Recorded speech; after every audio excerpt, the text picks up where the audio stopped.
Hi my dear student, welcome back to my YouTube channel.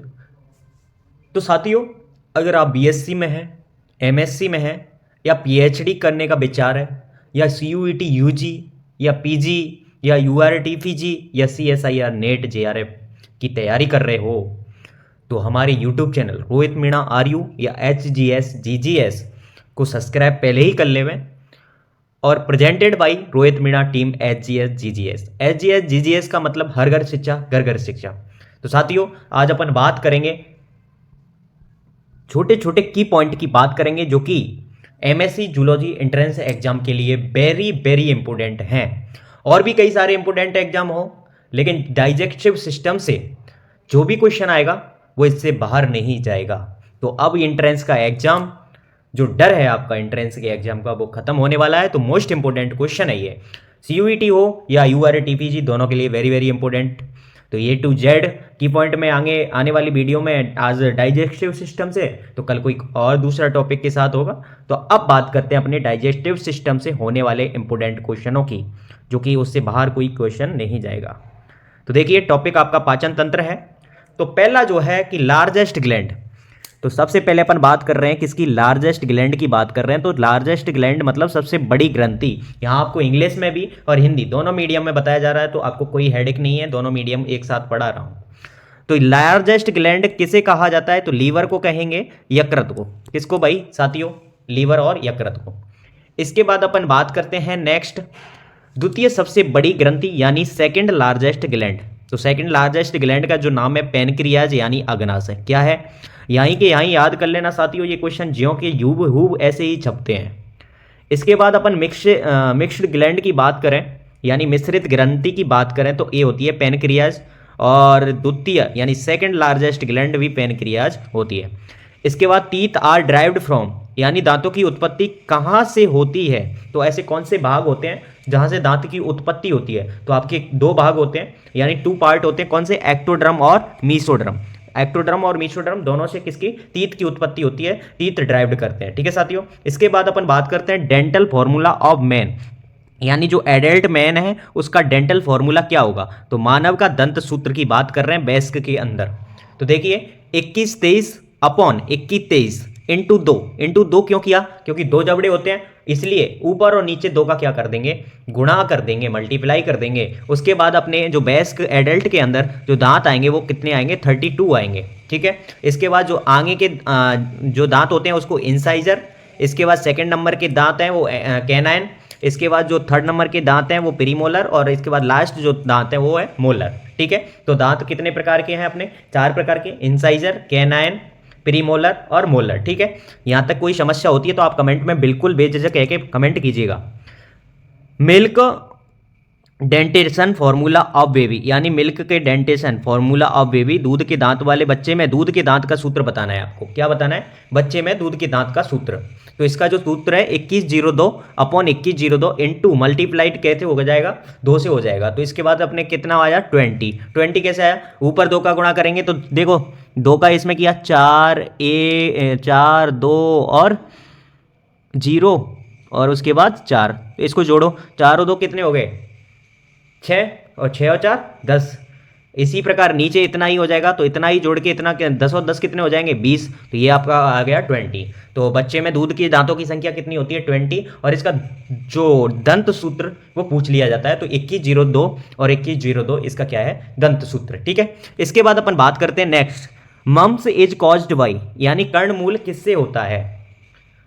तो कर्णमूल की बात करें, जो कर्णमूल है एक प्रकार का क्या है, ये रोग है। तो ये किस वायरस के द्वारा होता है, ये क्वेश्चन है, मम्स इज कॉज्ड बाई। तो ये जो वायरस है पैरामैक्सो वायरस। ठीक है, या तो इसको पैरामैक्सो वायरस बोल दो या पैरामाइको वायरस भी बोल देंगे। ठीक है साथियों, वेरी वेरी इंपॉर्टेंट क्वेश्चन है। इसके बाद अपन बात करते हैं नेक्स्ट, ऑक्सीनेटिक सेल्स या पेरेंटल सेल सीक्रेट करती हैं, कौन सा हार्मोन सीक्रेट करती हैं, क्या सीक्रेट करती हैं। तो स्रावित करने वाले कारक का नाम पूछा है। तो ऑक्सीनेटिक सेल्स भी बोलते हैं, इसका दूसरा नाम होता है पेरेंटल सेल्स। तो ये क्या स्रावित करती हैं, ये तो हाइड्रोक्लोरिक अम्ल यानी HCl और इंट्रेंसिक फैक्टर यानी इंट्रेंसिक कारक भी ये क्या करती हैं, स्रावित करती हैं, रिलीज करती हैं, सीक्रेट करती हैं। इसके बाद अपन नेक्स्ट पेज पे चलते हैं साथियों, चीप और पेप्टिक, चीप और पेप्टिक और जाइमोजन सेल सीक्रेट करती हैं। तो चीप और पेप्टिक और जाइमोजन कोशिका क्या स्रावित करती हैं? तो ये करती हैं दो प्रकार के हार्मोन। कौन कौन से? पेप्सिनोजन और प्रोरेनिन। कौन कौन से भाई साथियों? पेप्सिनोजन और प्रोरेनिन। इसके बाद एलिमेंट दैट हार्डेस्ट, हार्डेस्ट नहीं, हार्डेंस टूथ इनेमल, यानी वह तत्व जो दांत के इनेमल को कठोर बनाता है। यानी एलिमेंट की बात कर रहे हैं तो वो दांत के इनेमल को क्या बनाएगा? कठोर। तो ऐसा कौन सा तत्व है? तो वो आपका है फ्लोरीन। कौन सा तत्व साथियों? फ्लोरीन जो है वो दांत में जो इनेमल पाया जाता है उसको क्या बनाता है? कठोर बनाता है।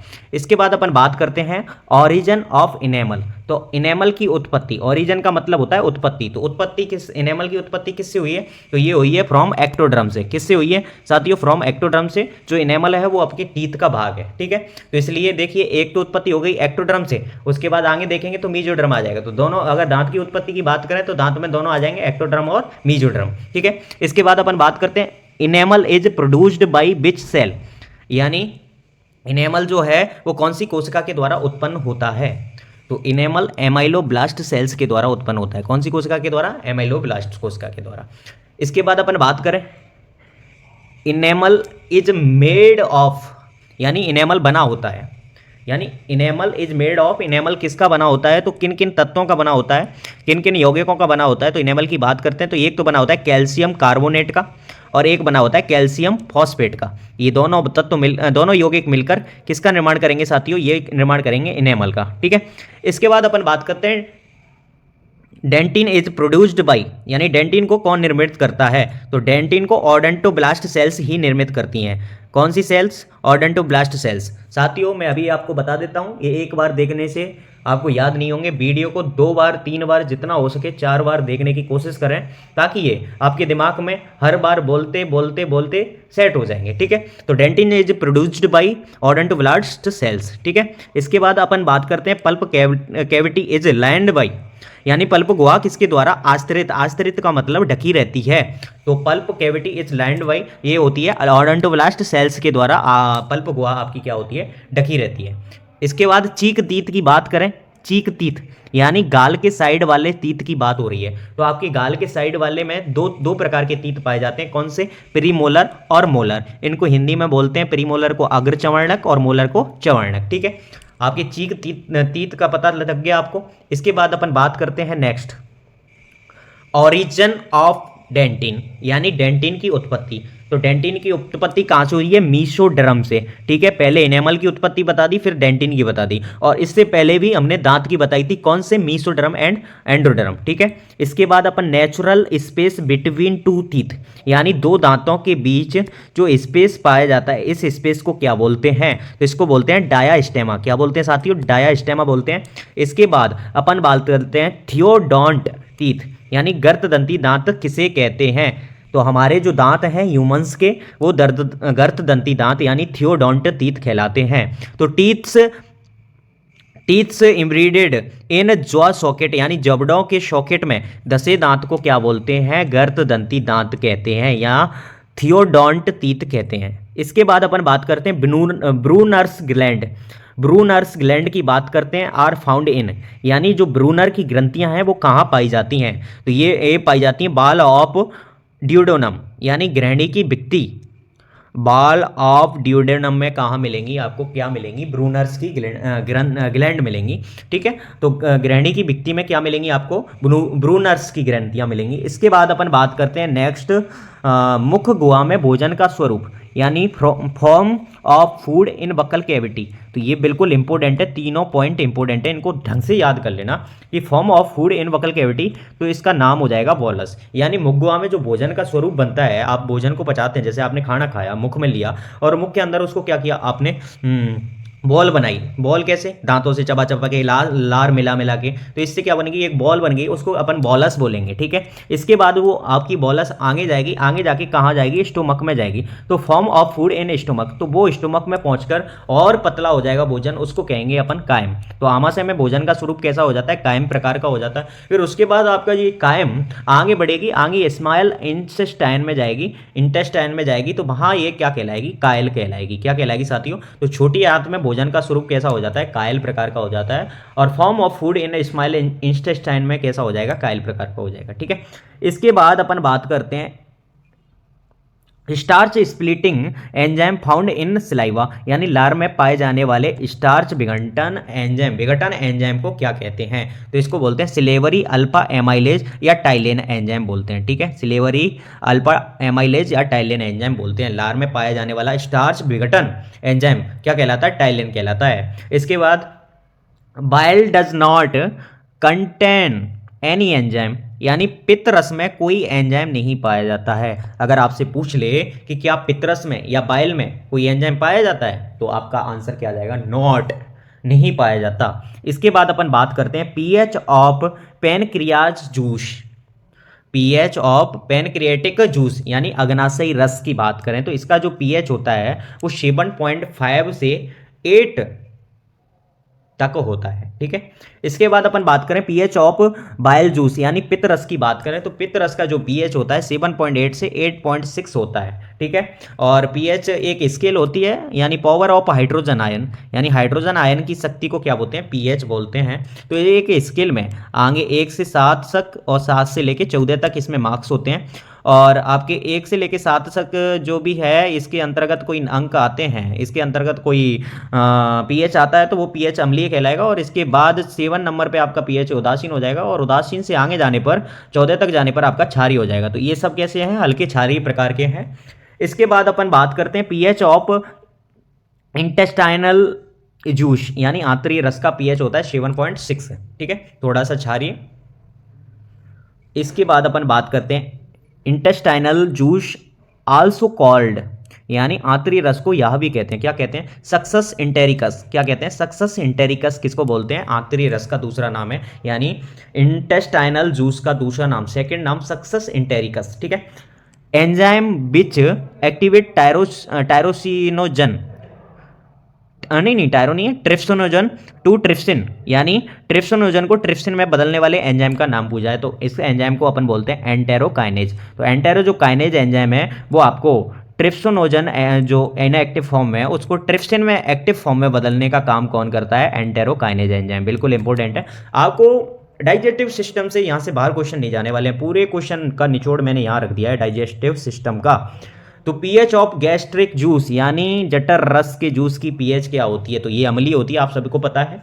तो एक 1.5 से 1.8 तक की पीएच किसकी होती है, गैस्ट्रिक जूस की होती है। ठीक है, तो ये एसिडिक प्रकार की होगी। इसके बाद अपन बात करते हैं पेप्सिनोजन को पेप्सिन में व प्रोरेनिन को रेनिन में कौन बदलता है, who converter pepsinogen into pepsin and prorennin into rennin, तो ये बदलता है आपका HCl। तो HCl को अपन हाइड्रोक्लोरिक अम्ल बोलते हैं। तो पेप्सिनोजन जो कि इनएक्टिव फॉर्म में रहता है इसको HCl किस में बदलता है, पेप्सिन में बदलता है साथियों, किस में, पेप्सिन में। और इसके बाद प्रोरेनिन है, प्रोरेनिन को HCl कौन सी फॉर्म में बदलेगा, एक्टिव फॉर्म में, और उस एक्टिव फॉर्म को क्या बोलते हैं, रेनिन। ठीक है, इसके बाद है आपकी which factor is essential for absorption of vitamin B12 है। ठीक है, तो विटामिन बी12 के अवशोषण के लिए कौन सा कारक अनिवार्य है, आपका क्वेश्चन आएगा कि विटामिन बी12 है, तो विटामिन बी12 को अपन बोलते हैं राइबोफ्लोविन, फ्लेविन विटामिन कहते हैं। तो इसके लिए अवशोषण के लिए यानी विटामिन बी12 का क्या करेंगे, अपन अवशोषण करेंगे, और अवशोषण के लिए उन्होंने क्या बताया कि कौन सा फैक्टर अनिवार्य है, तो ये फैक्टर है आपका कैसल इंट्रिंसिक फैक्टर, यानी कैसल इंट्रिंसिक कारक। आपका क्या आंसर जाएगा, कैसल इंट्रिंसिक कारक। ठीक है, इसके बाद अपन बात करते हैं नेक्स्ट इंपोर्टेंट रिएक्शंस की। तो देखिए इंपोर्टेंट रिएक्शन है आपके सामने, प्रोटीन्स हैं, पेप्टॉन्स हैं, प्रोटीएज है, आपके पास 3 है, प्रोटीन्स, पेप्टॉन्स और प्रोटीएजेस। तो इनको डाइपेप्टाइड में बदलने का काम कौन करेगा, तो ट्रिप्सिन, काइमोट्रिप्सिन और कार्बोक्सी पेप्टाइडेज, ये क्या करेंगे, इनको डाइपेप्टाइडेज में बदलेंगे। तो प्रोटीन को तो ट्रिप्सिन बदलेगा, किस में, डाइपेप्टाइडेज में। इसके बाद पेप्टॉन्स को काइमोट्रिप्सिन, ये किस में, डाइपेप्टाइडेज में। और इसके बाद प्रोटीएजेज को कार्बोक्सी पेप्टाइडेज, ये किस में बदलेगा, डाइपेप्टाइडेज में। ठीक है, इसके बाद अपन बात करते हैं पॉलीसैकेराइडेज यानी स्टार्च है, और स्टार्च को किस में बदल देते हैं, डाइसेकेराइड में। पॉलीसेकेराइड है आपके पास, उसको अपन किस में, डाइसेकेराइड यानी छोटी इकाई। पॉलीसेकेराइड एक बड़ी यूनिट है, बड़ी इकाई है, ठीक है, एक बहुलक है पॉलीसेकेराइड, और इसको अपन पॉलीमर को क्या है, छोटे पॉलीमर में यानी डाइसेकेराइड में, यानी डाइमर बोलेंगे, तो डाइसेकेराइड में बदलने के लिए एक एंजाइम काम में लिया जाएगा, उसको क्या कहेंगे, एमाइलेज। क्या कहेंगे, स्टार्च को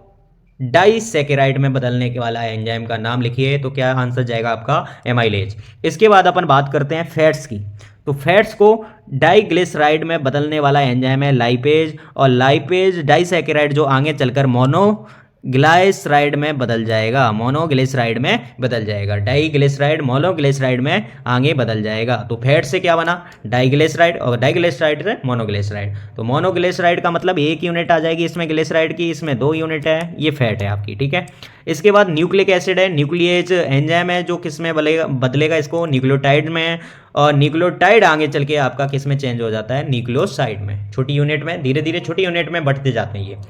डाइपेप्टाइडेज को अमीनो एसिड में डाइपेप्टाइडेज ही बदलता है, ठीक है। माल्टोज को माल्टेज के द्वारा किस में बदला जाता है, माल्टोज को माल्टेज के द्वारा ग्लूकोज और ग्लूकोज, यानी 2 यूनिट किसकी बनती हैं, ग्लूकोज की, माल्टोज में से माल्टेज की सहायता से ग्लूकोज और ग्लूकोज में चेंज किया जाता है, यानी बड़ी यूनिट से छोटी यूनिट बना दें।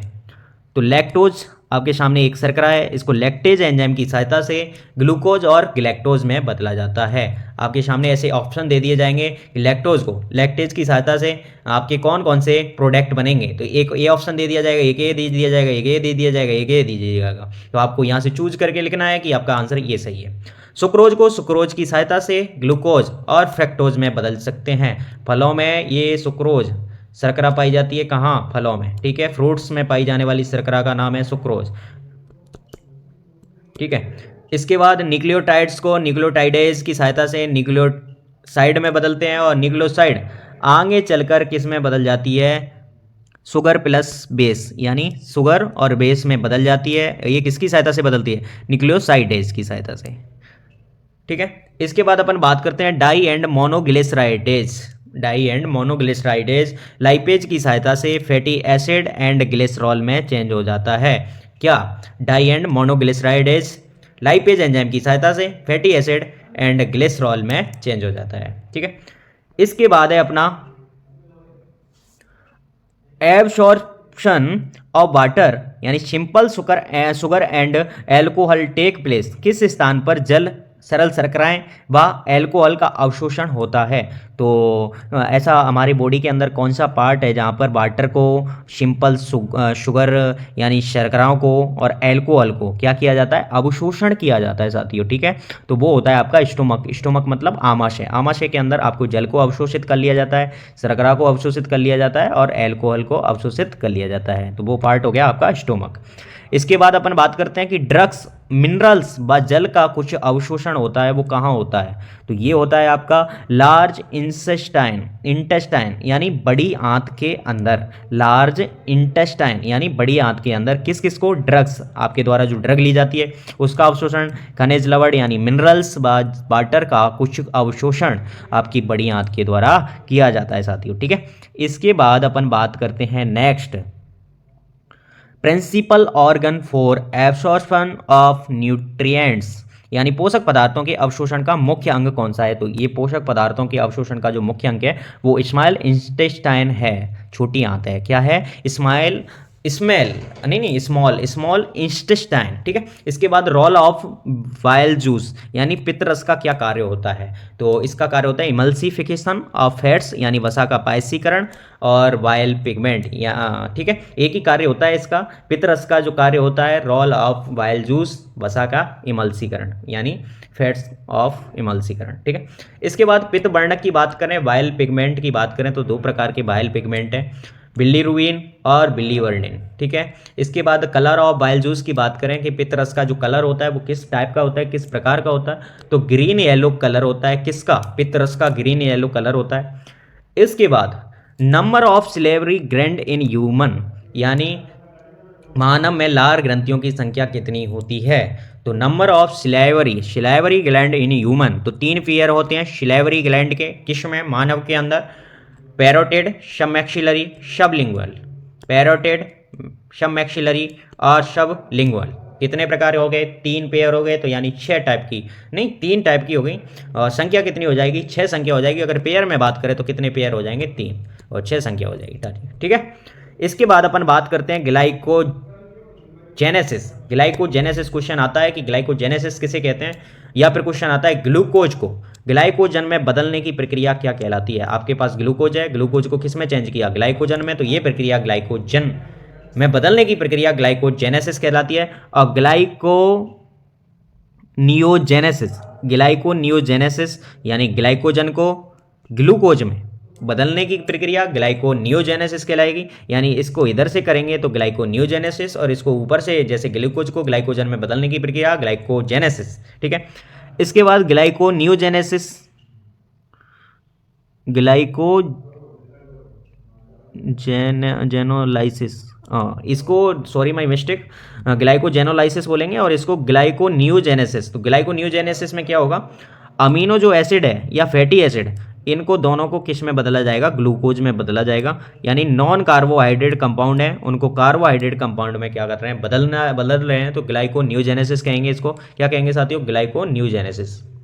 इसके बाद अपन बात करते हैं वाइल्ड साल्ट यानी पित्त लवण की बात करते हैं। तो sodium bicarbonate, sodium glycocholate, sodium taurocholate. ठीक है। तो 3 प्रकार के पित्त लवण हो गए, कौन कौन से, सोडियम बाइकार्बोनेट, सोडियम ग्लाइकोकोलेट और सोडियम टायरोकोलेट। इसके बाद सिंथेसिस ऑफ विटामिन ए। तो विटामिन ए का जो संश्लेषण होता है वो कहाँ होता है, तो वो लीवर के अंदर होता है, लीवर यानी यकृत के अंदर। आई बात समझ में। इसके बाद अपन बात करते हैं यकृत में पाई जाने वाली बचकाणु कोशिका का दूसरा नाम पूछा है, यानी phagocytic cells found in liver. यानी फैगोसाइटिक सेल्स कहाँ पाई जाती हैं, यकृत में, और इनका दूसरा नाम क्या होता है, कुफर सेल्स के नाम से भी जानी जाती हैं। कौन सी कोशिकाएं, यकृत में पाई जाने वाली बचकाणु कोशिकाएं, फैगोसाइटिक सेल, जो किस नाम से जानी हैं, कुफर कोशिकाओं के नाम से जानी जाती हैं। इसके बाद यूरिया का जो निर्माण है, यानी फॉर्मेशन ऑफ यूरिया, तो ये कहाँ में होता है आपका, बॉडी के अंदर, यकृत के अंदर मिलेगा फॉर्मेशन। यकृत आपके बॉडी में पाया जाता है, वहाँ किसका फॉर्मेशन होता है, यूरिया का फॉर्मेशन होता है।